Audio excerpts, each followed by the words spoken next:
እንዴት ዋልሽ ጽጌረዳ? እግዚአብሔር ይመስገን። ምንድነው ጋሼ ሰላም አይደለም እንዴ? እሱን ማንቺን ጠይቅሽ እንጂ አጀሪት ምግቡ ምን አርገሽ ነው ሄድሽው? ምግቡ ምን ሆነ? ምንድነው የኔ ልጅ? ያሁኑ ግን ትንሽ አልበዛም? ምግቡ ላይ ይሄን ያህል ጨው መጨመር አስፈላጊ ነበረ እንዴ? የምን ጨው? ይኸው ትናንትና ከመጡት እንግዶች መካከል ከአንድ ጉርሻ በላይ የቀመሰ ሰው የለም። ለምን እንደዚህ ያደረግሽ? በጣም ይቅርታ ጋሼ። ምግብ ሰራ እኮ ግን አይተውኛል። ጨውን ራሱ በስርዓት ነበር መጥኜ የሄድኩት። አንቺ ምላስሽ አይሰራም እንዴ? ነው ወይስ መመጠናችን? ከዚህ ሁሉ የሰራችውን ራስሽ ቀምሰሽ ብታረጋግጪው አይሻልም እንዴ? ቆይ ምን እያላችሁ ነው?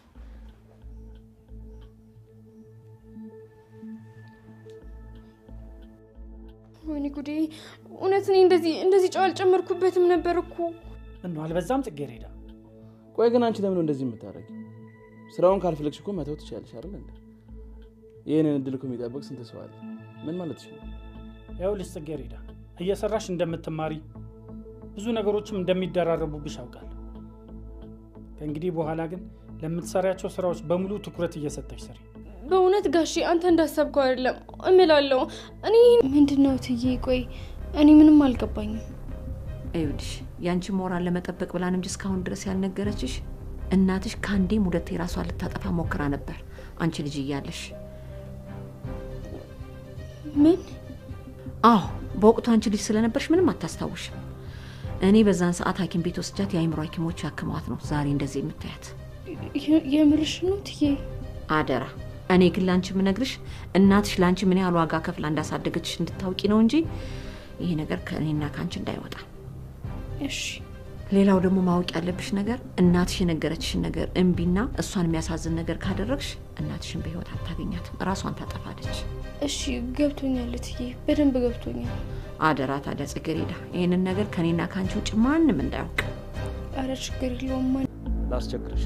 አረ ተረጋጋ፣ ምንም ችግር የለውም። ውስጡ $2 አለው፣ ሁሉንም ሰጣለሁ። ለሌላ ጊዜ ግን ጠንቀቅ ብትል ጥሩ ነው። ላታገኘው ትችላለህ። ሰማኛለህ? ሁለተኛ ልጅ አጠገብ እንዳትደርስ። ምንድነው? እማዬ አረ በእናትሽ ተረጋጊ። አፍሽን ዝጊ።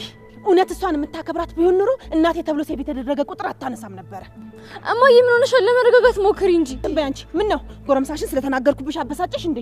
አረ እንደሱ አይደለም እና በእናትሽ እማዬ ቢያንስ ትንሽ ተረጋጊና ላውራሽ። ዝጊ አንቺ። አልገባኝም። ዳናት ብለን ንቀይ ነው አይደለ? ሁለተኛ ልጅ አጠገብ ብትደርስ ሰው በተሰበሰበበት ነው ማዋረድ። ምንድነው እየሆነ ያለው? እማዬ ዝም በይ። እሺ ነይ ተረጋጊ። ሰላም ሰላም ወደ ቻናሌ ቤተሰቦች እንዴት ናችሁልኝ? እንኳን ወደ ሰብለ ዩቲዩብ በሰላም መጣችሁ። እንግዲህ ዛሬ ጽጌረዳ የተሰኘ አዲስ አጓጊ እንዲሁም ደግሞ አስተማሪ ታሪክ ያለው አዲስ ድራማ ይዤላችሁ መጥቻለሁኝ። እንግዲህ ታሪኩ ጽጌረዳ እና ከእናቷ ጋራ በነ ፌቨን ቤት ሰራተኛ ሆና እናቷ ሰራተኛ ሆና በእነሱ ቤት ታገለግላለች። እንግዲህ ታሪካቸው የሚጀምረው የጽጌረዳ እናት ጽጌረዳን እርጉዙና ባለቤቷ ትቷት ይጠፋና ጎዳና ላይ ትወድቃለች። እናም እንግዲህ የፌቨን እናት በጣም ሀብታም ሴት ስለነበረች መንገድ ላይ ስታገኛት ወደ ቤቷ እንግዲህ ወስዳ ጽጌረዳም እዛው ነው የተወለደችው። ከዛ በኋላ ሰራተኛ ሆና እዛ ቤት እንግዲህ እዛው ልጅቷ አደገች ማለት ነው። እና እንግዲህ ጽጌረዳ በጣም ጎበዝ ተማሪ ስማርት የሆነች በዛ ላይ እናቷን በስራ ታግዝ ነበረ። በትምህርቷ በጣም ጎበዝ ስለነበረች ያሰሪዋ የፌቨን እናት በጣም ትቀናባታለች። ፌቨን ደግሞ በጣም ሲበዛ ቀበጥና የሀብታም ልጅ ናት።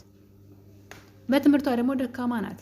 እና ሁል ጊዜ እንግዲህ እናቷ የሰራተኛችን ልጅ በስርዓቱ ሳትኖር በስርዓቱ ሳታነብ ከአንቺ በልጣ ውጤት እያመጣች አንቺ ግን ሁሉ ነገር ተሟልቶልሽ የፈለግሽው ነገር እየሆነልሽ እንዴት ከሷ ያነሰ ውጤት ታመጫለሽ እያሉ ቤተሰቦቿ በተለይ እናትየዋ ልጇን ታሰቃያት ስለነበረ በዛ የተነሳ ፌቨን በጽጌረዳ ትቀናለች። ለዛም እንግዲህ በቻለችው አቅም ጽጌረዳን በሰው ፊት ማዋረድ ዝቅ ማድረግ ትፈልጋለች። ከእናቷ ጋር ማጣላት በዛውም ስበብ ፈልጋ እሷን ማንቋሸሽ ትፈልጋለች። እና እንግዲህ ብዙ ጊዜ ቤት ውስጥ እነዚህን ነገሮች እያደረገች ጽጌረዳን የሆነ ልክ አእምሮ እንዲነካ ወይም ደግሞ አንዳንዴ የአእምሮ ሰዎች አእምሮአችን የሚነኩት ከሆነ ሰላም ማናገኝ ከሆነ በምንሰራው ስራ በትምህርታችን ሁሉ ደካሞች ነው የምንሆነው። እና እንግዲህ ፌቨን ይህን ነገር በተደጋጋሚ ታደርግ ነበረ። ይሄ ነገር እንግዲህ በዚህ ያለ ዩኒቨርሲቲ እንግዲህ አንድ ግቢ መማር ይጀምራሉ፣ አንድ ትምህርት ቤት መማር ይጀምራሉ ማለት ነው። ፌቨን የሀብታሟ ልጅ እና የሰራተኛቸው ልጅ ደግሞ ጽጌሬዳ አብረው አንድ ትምህርት ቤት መማር ጀመሩ እና እንግዲህ በዚህ መሀል ነበረ አንድ ደግሞ ሌላ ከፌቨን የባሰ እንግዲህ የሀብታም ልጅ ስለሆነ ሳይሆን ክፋት ስላለበት ነው። አትንኩይ ባይ የሆነ ምንድን ነው እንግዲህ የሀብታም ልጅ ቀበጥ አይነትን በለው ነብዩን ለመጀመሪያ ጊዜ እንግዲህ ፌቨን ስታየው ይሄን ልጅማ በእጅ ማስገባት አለብኝ ብላ ታስባለች። እና እንግዲህ ሄዳ ስትተዋወቀው እሱ ግን ኮራባት። ሁሏም ሴት እንደምትወደው አድርጎ ነው የሚያስበው። በመልኩ ይመካል፣ በሀብቱ ይመካል ሲበዛና ሁሏም ሴት የምትፈልገው ስለሚመስለው እሷንም ብዙ ቦታ አልሰጣትም። እሷ ደግሞ እሱ ስለናቃት ትናደድበታለች። በመጨረሻም እንግዲህ አንድ ቀን ቁጥሩን ትቀበለውና ለእኔ ትምህርት ቤቱ አዲስ ስለሆንኩኝ ታስተዋውቀ ወይም ደግሞ ታስጎበኘኛለህ፣ ታስተዋውቀኛለህ ያለውን ነገር ብላ ስልኩን ትወስዳለች። ከዛ ስትደውልለት እንደ ጠበቀችው በፍቅር ሊያወራት አልቻለም። ተንቀባረረባት እንበለው ብቻ።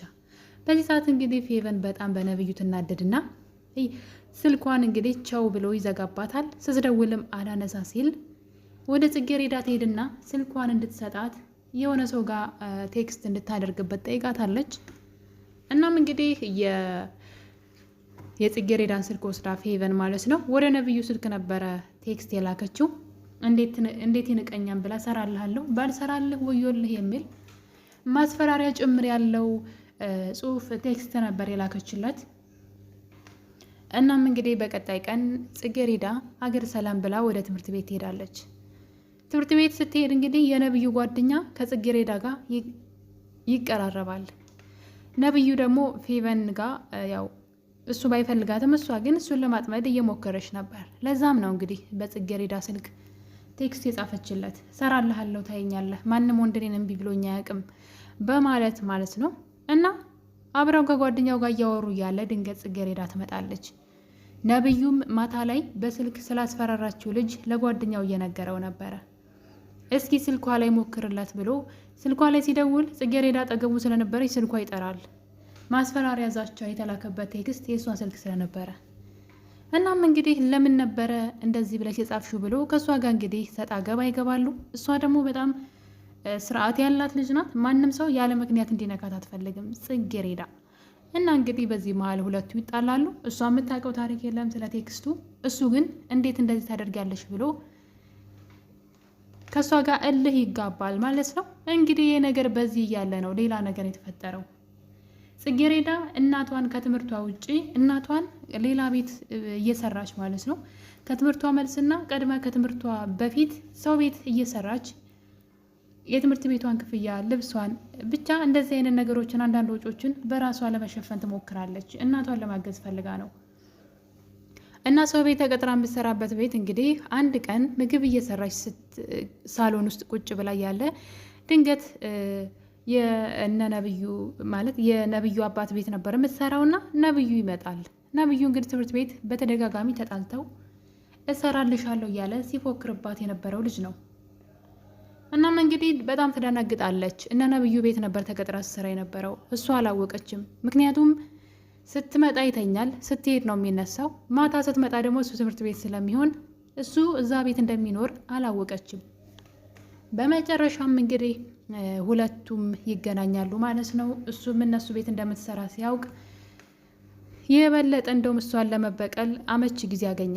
እንግዲህ በዚህ ሁኔታ ውስጥ የነብዩ አባት ምንም አይነት ጨውና ዘይት ያለበት ነገር አይመገብም፣ የጤና ችግር ስላለበት ማለት ነው።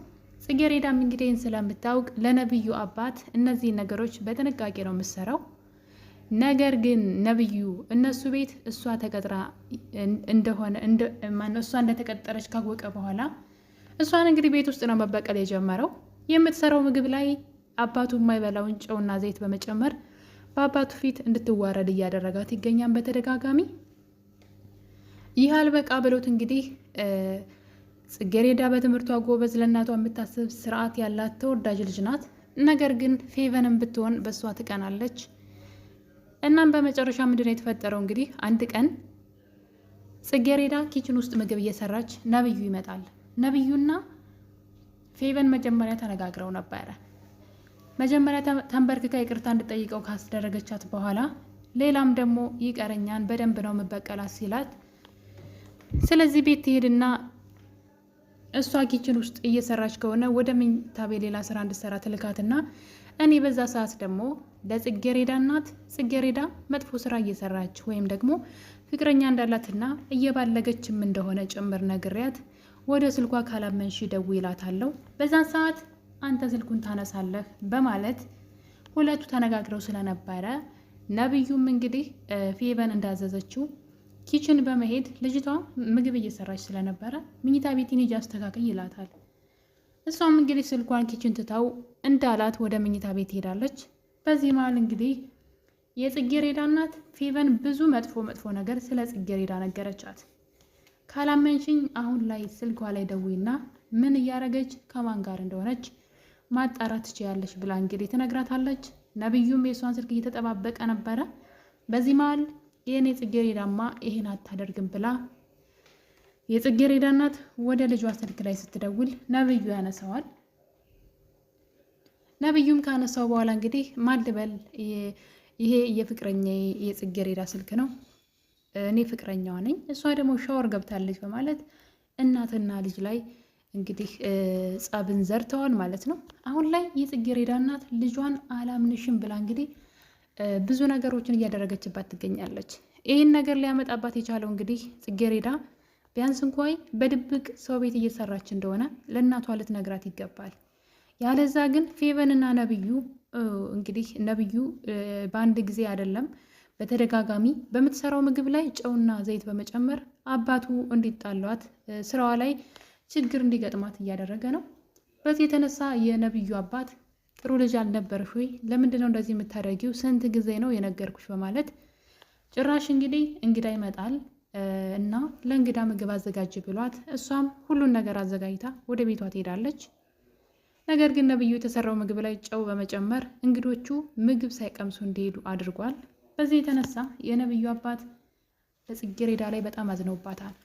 እንዴት እኔ እያመንኩሽና እንደዚህ ጊዜ እየሰጠውሽ እንዴት እንደዚህ ታደርጊያለሽ? በማለት ጽጌሬዳን እንግዲህ በተደጋጋሚ እያስጠነቀኩሽ ለምንድን ነው የማታርፊው? ሆን ብላ የምታደርግ እስኪመስል ድረስ እሷም ያልጨመረችው ጨው እንዴት ሊጨመር ቻለ የሚለው ግራ ቢያጋባትም አሁን ላይ ግን ይህን ነገር ማን እያደረገው እንደሆነ ደርሳበታለች።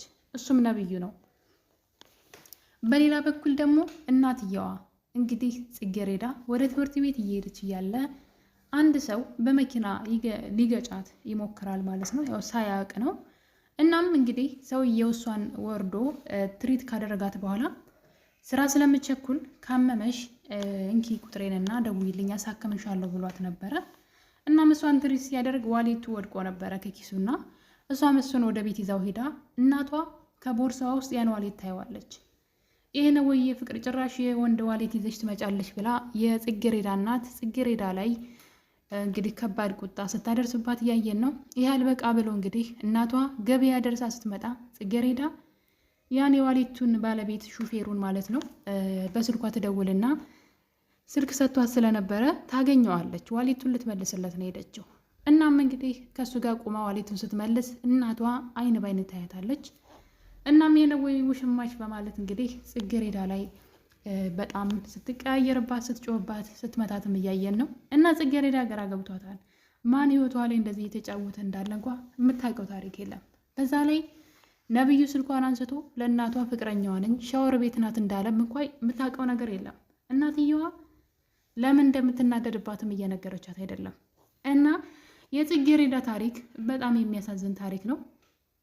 በዛ ላይ ደግሞ እንግዲህ የፌቨን እናት ለነብዩ አባት አሳልፋ እየሰጠቻት ትገኛለች። አንድ ቀን ጽጌሬዳ ከትምህርት ቤት መልስ ወደ ቤቷ ስትገባ የነብዩ አባት ስራ የምትሰራላቸው ማለት ነው ተከትለዋት ነበር። በጣም ነው የሚወዷት የሚያከብሯትና እንግዲህ ለራሳቸው ይፈልጓት ለልጃቸው ለነብዩ ይፈልጓት ባናቅም ግን ብቻ ልጅቷን ይፈልጓታል።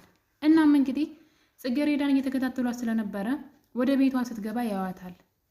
የፌቨን እናት ውጭ ላይ ስለነበረች ጽጌረዳን ታውቂያታለሽ ሲላት አዎ የሰራተኛ ልጅ ናት ስትላቸው እናም እንግዲህ ልጅቷን እናቷን አግባብተሽ እንድትድርልኝ እፈልጋለሁ ብሏት አሁን ላይ ጽጌረዳ እየተበላሸች ስለሆነ ቶሎ ዳሪያት እያለች የፌቨን እናት ለጽጌረዳ እናት እየነገረቻት ነው።